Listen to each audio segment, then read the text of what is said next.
Good afternoon, and thank you for tuning in and getting some updates on the city, on the water project.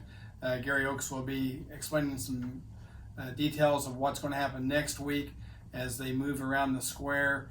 I know part of Washington Street's going to be blocked down, but he'll give you more details about that.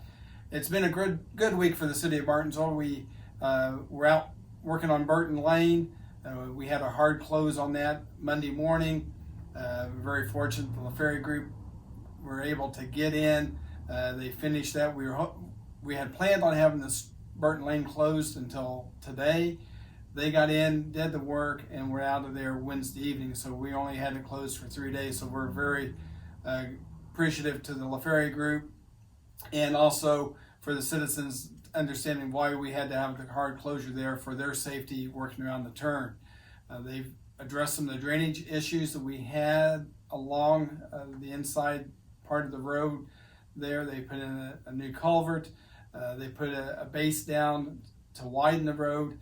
The city does plan to go on in there later this summer, July, August, and repave all of that from the bridge to Jordan Road.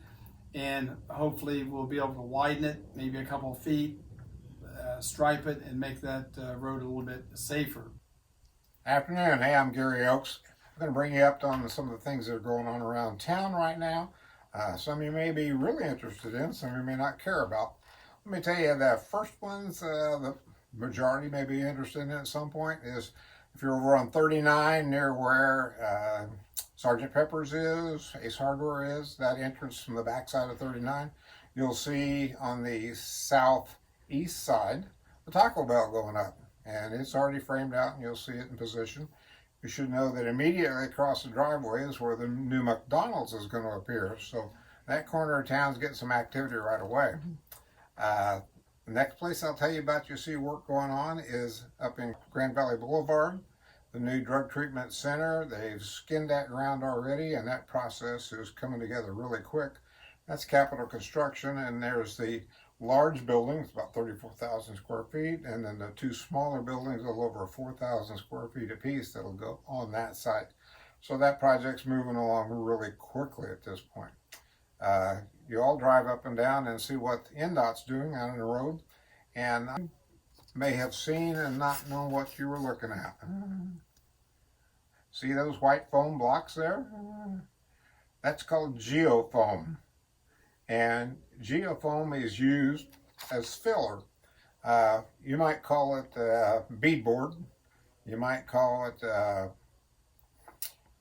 expanded polystyrene is a technical name for it. That product is called and sold as geofoam.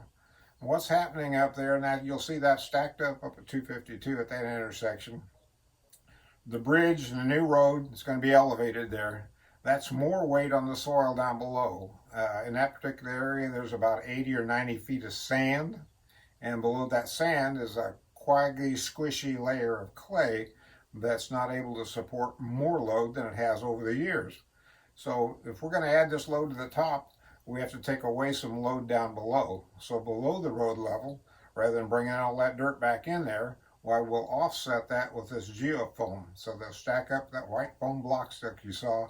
Those are typically like 4 foot wide, 8 foot long, and maybe 3 foot thick. And they'll stack those up to the calculated amount that's the same offset of the new weight load they're adding above, because the geofoam weighs practically nothing. You know what beadboard weighs. It's very, very, very light. So it's an equivalizing thing that they're doing at that point. So it's a pretty neat technique. It's not the first time it's been used any place, but it's the first time we've seen it around here, certainly. So I wanted to make you aware of what's going on there. The other thing we've worked on again today is we're going to do some lining of our sewer lines underground that you don't see. They're only a problem when they leak, and when they leak, they often don't leak to the surface like a burst water line does that flows out. If you have a bad sewer line, it generally just penetrates into the ground. As far as the sanitary side goes, the worst side of it is when the soil is filled with water, and when we get extra water goes into the sewer line, it has to go all the way down through the process to the sewage treatment plant and has to be treated before it goes into the river. So when we have a big rain event right now, we get a big surge of water coming to our wastewater treatment plant that we don't need. don't want to spend the chemicals to treat at that point. So that's one of the projects we're looking at doing right now. And the other biggest one we've ever had is the situation of the levees that we have that protect the town from White River.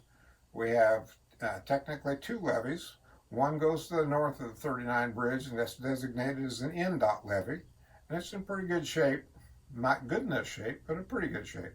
The other levee that we've been recognized over the years is Highway 39, as it runs from the bridge all the way down to the intersection down at Morton.